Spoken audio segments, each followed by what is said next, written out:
Okay, so video 2 of the Stephen King comparative series, and hi, Michelle Moody Sales here, talking to you from Down Under, and I'm explaining the Pet Semetary book, movie in 1990, and the remake that came out this year.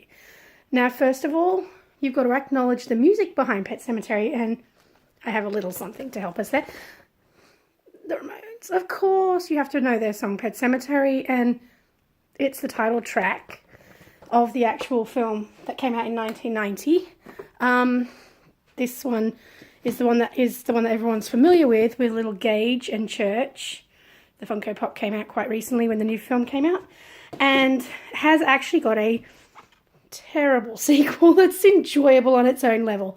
So of course you got the first film, the second one with Edward Furlong, and I really love that film. For me, when I saw that film in 1990, I was 9 years old. It was a month and a half before my 10th birthday.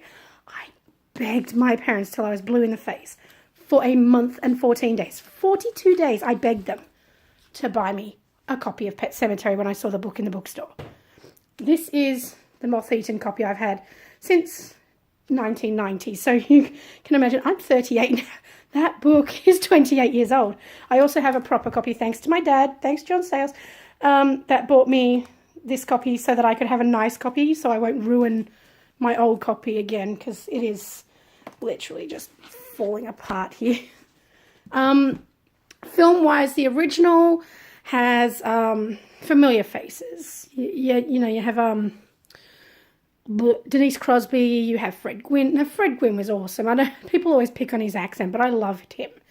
The casting for Gage was perfect. You'll remember the same kid from Kindergarten Cop. He was in New Nightmare. Turned up a lot in Full House as a kid as a bratty friend of Michelle Tanner. And Ellie was played by twins at the time, which usually goes to the younger role to be played by twins, but no. And the premise was set up beautifully. Spoiler alert, people, because this is going to have to use them.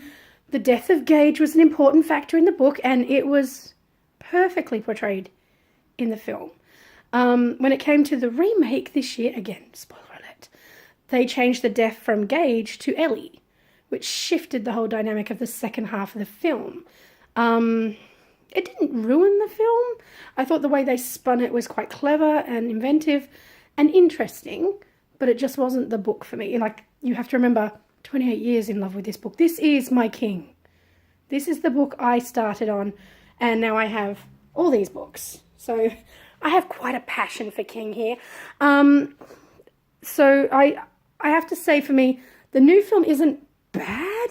It's not that I hate it. There were certain elements that I thought really sucked. The first one, everybody remembers Zelda. Zelda was the creepiest part of that whole film. The twisted sister of Rachel, and the fact that she had this spinal meningitis and she was all twisted up, made her look really gangly. That was played by a dude, by the way, but he was really good. Like, he was so convincingly creepy. The new film, the actress is great, but they changed Zelda. They changed her death. So the perception of her dying from her disease and choking at the same time changes to some idiotic frigging thing with a dumbwaiter. Now, I'm sorry, but the word dumb in that sentence worked perfectly. I hated that whole part. I could understand the switch from Ellie and Gage thing for the death, and it did change the dynamic and make the film interesting for people who already knew the original film. But the bullshit with Zelda really annoyed the hell out of me. That ticked me off badly, and it still does, and it's been weeks since I saw that film. So for me, a fan needs to read the book. I mean, obviously there are things in this book that aren't in either film. They mention Judd's wife briefly in the original, and you see the ghost of Judd's wife in the new one. She's actually in this. She's not dead yet, as far as I remember. It's been a long time since I've reread it, but she's not dead yet. But she does die in some way in the film, but not from, the whole crazy Pet Semetary crap. So, personally, if you love the original, don't hate the new one. Just see it as a revamp, the same way as Evil Dead got revamped. Evil Dead went from you know, the Raimi film to what they did with the girl in the new one, rather than, you know, Bruce Campbell's character. Don't forget to shop S-Mart. But, yeah, so basically, you can love both films, people, but I will always say that number one is the best.